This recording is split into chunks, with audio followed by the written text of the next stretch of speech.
He had a great career at General Motors, starting with Saab and going to GM and Opel and back to GM. And now he's somewhere none of us know. He's in the middle of Russia. But what he is doing there is next to remarkable. And he's got a great story to tell. So ladies and gentlemen, please welcome this evening Bo Andersson of GAZ.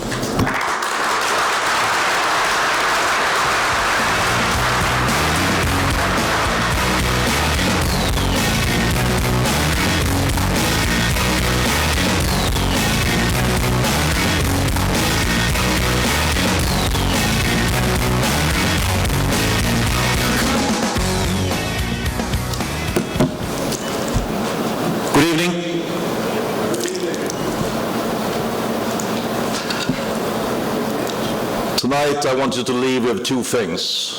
I want you to have a better understanding of Russia, the strengths of Russia, and make you a little bit more curious about Russia. Secondly, I want you to leave with understanding that GAZ is the oldest Russian automobile maker, and we are the best. Russia.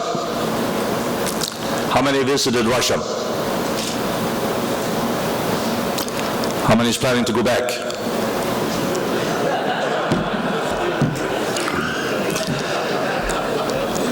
Nine time zones, 142 million people, 82 regions with strong governors, presidents that makes most of the decisions. Appointed by our president, Mr. Putin. So no elections, but hand-picked and appointed. And if they do well, they stay. If they don't do well, they get fired. If you look at debt level to GDP, we have 11%, so it's not a big problem. Every day, our revenue for export sales of oil is $1 billion at today's oil price. Every day, our oil revenue export is $1 billion based on today's oil price. We now go into growth. 4.2% GDP growth in 2011, 3.7% in 2012. Our president, Mr. Putin, has decided that it would be 3.3% in 2013. So it will be. I have it on paper. I like it. Vehicle sales. 2011, 40% up. We had a very tough year in 2009. The market dropped 50%, but 2011, 40%. I checked my numbers earlier today. Real numbers for 2012, 11.6%. It's hard to measure in Russia, but officially reported today, 11.6% up, 2.8 million vehicles sold. 271 vehicles per 1,000 people. This is a country with a lot of roads. Most people have a small summer house, what we call a dacha. To go there, you need to have a car, or, what I like better, you need to take the bus. Because we are the largest producer of buses. We do 60 large buses a day. That makes us the 5th largest bus maker in the world. An average bus takes 1,200 hours to make. And we do everything. Middle class. What I like about Russia is, in the newspapers you can write whatever you want. Our president even stimulates that. You can write that he's an idiot.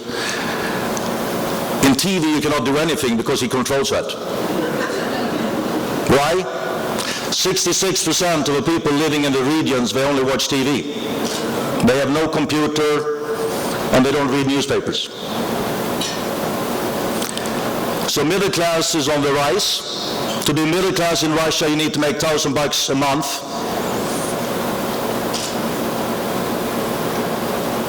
Putin likes me. And he's saying, Bo, you know, you're a smart guy. And I say, I'm a former officer. He said, officers are never former, we are always officers. But he said, why can you not give up your U.S. passport? It disturbs me. And this French guy that gave up his French passport to get a flat tax of 13%. I still keep my U.S. passport, and I'm happy to pay both taxes, in Florida and in Russia. And they pay me a lot, so I can afford it. Because when I negotiated my contract, the oligarch said, you want to have 1% of the profit in a company losing $1 billion? I said, yes. He said, you got it. That's Russia. I would say the districts are very different. In the old saying in history, we used to say that St. Pete is the brain. It used to be Swedish. Sweden lost it in 1702 after 22 years of war. We lost it again in 1709, and finally we lost it in the peace in Poltava 1710. But Sweden, or St. Pete, used to be the brain. Moscow used to be the heart. That's where we have all cultural activities. Nizhny Novgorod, my new hometown, used to be the purse, because that's where everything was produced, mainly military stuff. 1985, Russia had a big problem. Soviet Union had a big problem. Why? The Saudis decided to float the oil price. That gave Soviet Union a shortfall of $20 billion overnight. They had three options. One was to stop to support the satellite states with free or inexpensive oil, not shipping oil to Eastern Germany, Poland, Czech Republic. They said, we cannot do that because then we lose them. 2 years later, they lost them anyway. Secondly, they said, let's stop support bread and corn and all this type of stuff. Bread in Russia is extremely inexpensive. They said, then we will have a big problem. Third, they said, we can cut military expense. Then they said, it doesn't work because 40% of the industry is military. So what did they decide to do? Do nothing. And that created the crisis, all according to Russian history. Car market, 2012, 2.8 million vehicles were sold. These are the 6 top players. Afterwas, owned by the government and by Renault-Nissan. They have a lot of employees. Volkswagen number 2, GM number 3, Kia, Honda 4 and 5, and Toyota number 6. What vehicles are mostly sold? The top 3 positions are Ladas. These are interesting vehicles, boxy design, but they cost less than $10,000. And besides the paint, the vehicles are the same as 30 years ago, but they're cheap. Number 4 is a Hyundai Solaris, B-class vehicle, very nice vehicle, $20,000. And number 5 is a Ford Focus, very popular in Russia. Other interesting fact, Mercedes-Benz sold 37,000 Mercedes-Benzes last year. BMW, 27,000 BMWs. And Audi, 33,000 Audis. So a lot of luxury vehicles are being sold, and it's increasing. Another trend, last year the Chinese came back. So we had 100,000 Chinese vehicles being sold, mainly Chery, Geely, and Great Wall. They disappeared in 2008 because they didn't have service parts. Now they're back.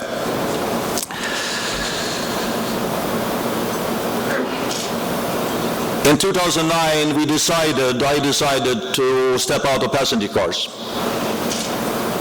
Very tough decision. Because in 1984, we had 100% market share of the Soviet Union in C and D class vehicles. 100%. We produced 200,000 vehicles. And Putin said, you don't understand. This is a Russian tradition. I said, not anymore. Because we lost $60 million selling 15,000 passenger cars in 2009. So we are out of passenger cars. Now we proudly produce passenger cars for Volkswagen, GM, and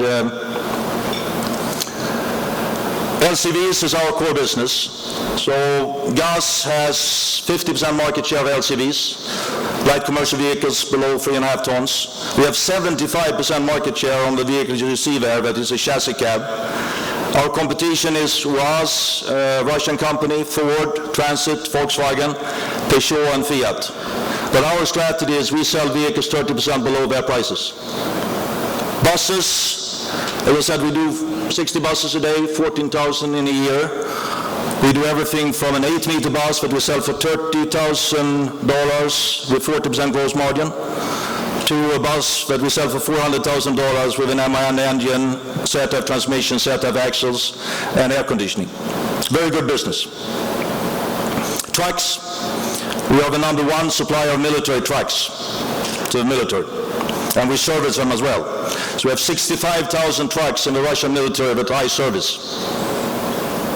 Either once a year we bring them back, or we go to the maneuvers and service them. So, in bottom line, strong position in LCVs, strong position in buses, strong position in all-wheel drive trucks. This is all trucks, and we export to 20 countries. If you look at the trend, sharp fall in 2009, down to 1.5 million vehicles, back to 2.8. Forecast for next year is 3.1, and the long-range forecast is around 4 million vehicles. That means that it's more or less the size of Brazil.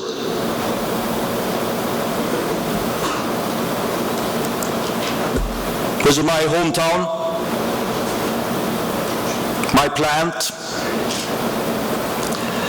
But you see on the pictures 33% of the site, or 1,000 hectares. The total site is 3,000 hectares. I got a lot of compliments. They say, you look fit. I say, I walk 5 kilometers every day.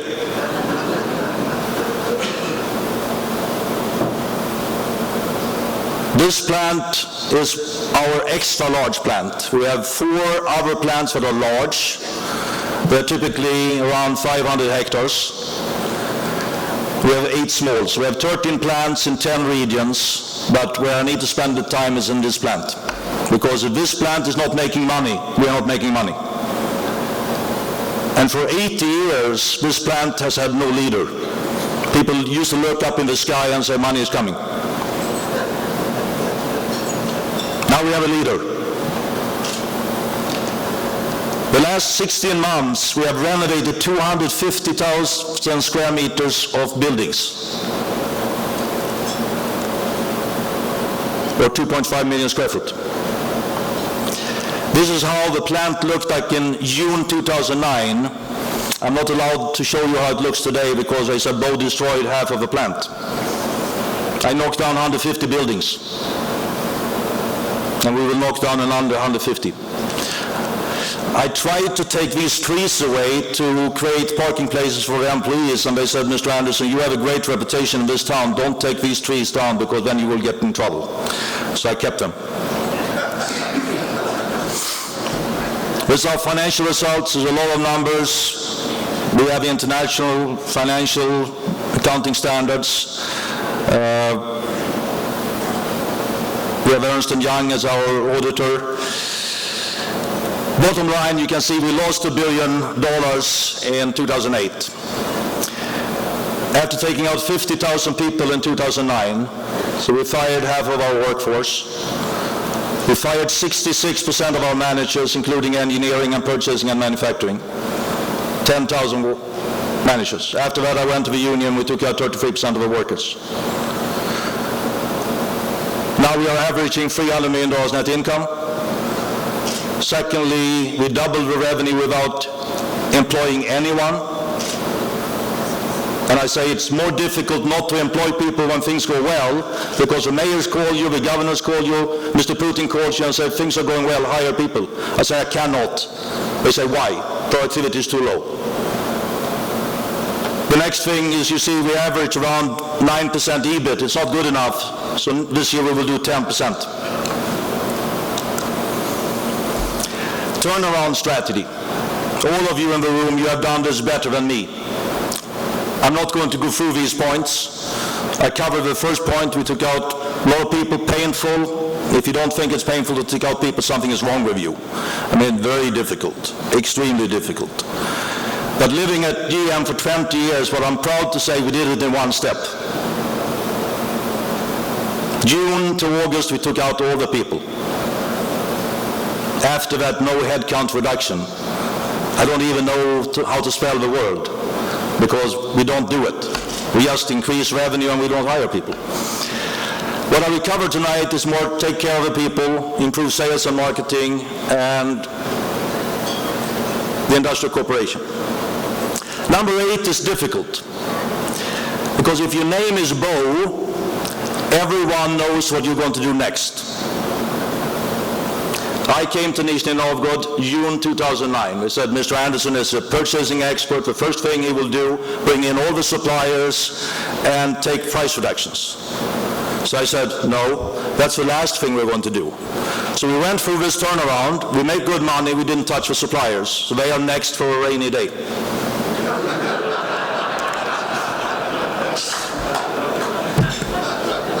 So be ready.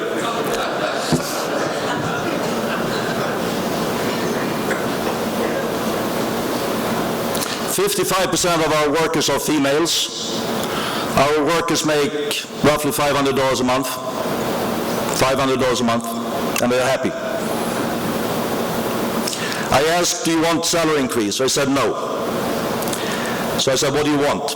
They said, upgraded workstations, hot food.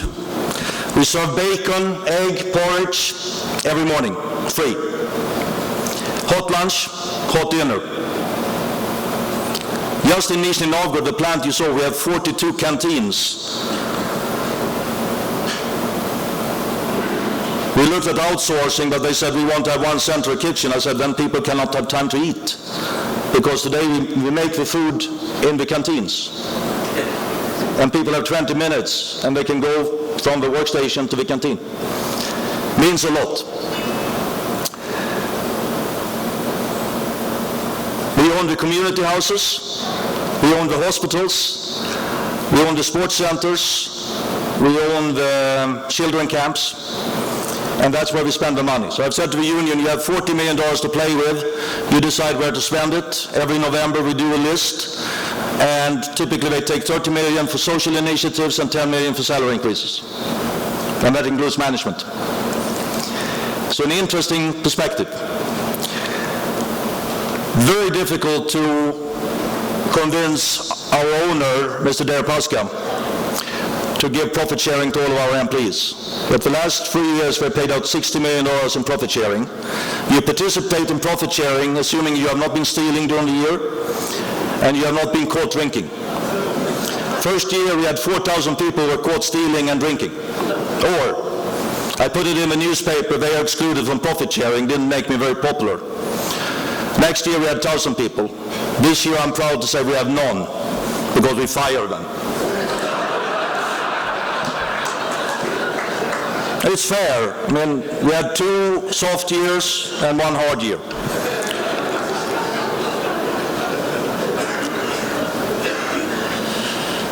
I used to love to do purchasing. My new passion is dealerships. 2 reasons. I admire these people, and secondly, I love price increases up versus price reductions. It's a very good feeling to raise prices 5% on all your products and see the impact on the bottom line. We have 220 dealers in Russia. They typically look like this. We used to have a lot of inventory in the plant. Today we have no inventory. Our dealers are not allowed to have more than 3 weeks inventory on their ground. Then we check it, we control it. They report to us daily, we check. 2009, we had no money. So we introduced customer orders only. Why? Because I wanted the employees to feel that the vehicles they work on, they are customer orders, they are sold and they are paid. So we get $400 million in prepayment every month from the dealers for the vehicles we deliver next month. factoring is a better term, and it's a better way, but it didn't give us the heart that people need to understand. These vehicles have real customers. They are sold. We must produce every vehicle every day because we cannot have incomplete. It also gives us leverage on the logistic provider, because when the vehicle is built, the logistic provider picks it up at the door. They have 2 to 5 days to get them to the dealers. If it takes 6 days, we cut 20% of the pay. So a little bit the cat on the rat and the rat on the rope philosophy. Dealers complain that our customers typically buy our vehicles for 3 reasons. They can amortize the equipment in 1 year. The vehicles are very simple, so they can repair them themselves. And spare parts are very inexpensive. The dealer said, Bo, we have bad business. I said, so why? They said, we don't know. I said, I know. 50% of a lot of customers say that they don't get the vehicle repaired the same day. So if you want to take the business from them, instead of them repairing themselves, get it up. Today, 96% of our customers get the vehicle repaired the same day. And the dealers improve their service part business and the service business. This is another thing I took from Automotive News, but for a different reason. So in 2009, we asked customers, what do you dislike about our vehicles? I was surprised. The biggest dislike was the Russian clutch we produce in-house. So I said, what do you want? European clutch. Say, easy. We bought the ZF clutch from a standard component. So that's the first thing we did. Second thing, they say we dislike the brakes. We used to do the brakes. Now we buy Bosch brakes. Third thing they disliked was the steering. We used to do the steering ourselves. Now we buy ZF. And you understand the story. But what we did is we asked the suppliers for permission to use this in our sales and marketing programs. So when you go into a dealer, you see a big poster like this and say, buy Russia's best commercial vehicle with the best components from European suppliers. This allowed us to give our customers 2 years warranty, and this year we go to 3 years. So using the strong brand names of the strong suppliers, paying a little bit more, closing down in-house production, not a bad thing for an average buyer like me. So 2009, when we closed down passenger car, huge problem. 800 million of debt was spent in passenger cars for no good reason, including buying Sterling Heights plants from Chrysler. I don't want to think about it, I don't want to talk about it because it just makes me mad. But I have a debt, we have the people, we have the equipment. So I said, let's ask OEMs if they want us to build their vehicles. So we asked 20 of them. Some of them said no, some of them said maybe, some of them said yes. So after having Volkswagen in, they said, we buy all your capacity. I said, it doesn't work like that. I like competition. So I said, okay, we buy 70% of your capacity. I said, done, with an 8-year contract. And if you don't build anything, you pay anyway. They said, fine. GM bought 20%, and Daimler bought 10%. The key benefits here, now we produce world-class products. Our workers are very proud producing these brand new vehicles that includes the new Skoda Octavia being released last year. We are the only plant in Europe building the Volkswagen Jetta. Together with the OEMs, we invest roughly $300 million. I said, Volkswagen, you have great purchasing. GM, you have great purchasing. You buy my stuff too. Now I started to get in trouble because I was cutting out middlemen. Because they said, Mr. Andersson, we need to buy the stuff we are going to pay for. I said, no, doesn't matter. We just pay the bill. Volkswagen, you buy all the equipment because product-specific equipment is Volkswagen's or GM's or Daimler's. Generic equipment is ours, but you buy it. And what I'm most proud of is we have trained all of our people to European standards, and 500 Russian citizens have been trained in Mexico, Germany, Czech Republic, and Korea. And Putin likes that a lot. This is the rollout program. We will produce 200,000 vehicles next year, passenger cars, and 20,000 Sprinters. People say, do you want new customers? I say, in reality, no, I want a new contract for another 8 years of these guys. What's our core business? It's these three segments: light commercial vehicles, buses, military trucks. These are old products, but I want to show you how they look today. Why did we pick these three? We have 50% market share. We export, and we think we can do products ourselves that are competitive worldwide. One example. This product is our new light commercial vehicle being introduced in March this year. It took us 22 months. It cost roughly the same amount as a mid-cycle enhancement of a big three. So new fascia, a spoiler, a grille, some headlamps, so $50 million. Because we don't have a lot of money. This vehicle will fulfill all European crash requirements. We will have 3 years warranty. We reduce total cost of ownership 10 to 15%. They are four-wheel drive. And the price is $22,000 with 17% value-added tax with a diesel, 2.8 liter diesel, 500,000 kilometers warranty. Gasoline is $17,000, very good price if you can buy one. At the same time, we are rolling out 6 variants of this vehicle. All in all, investment is $150 million.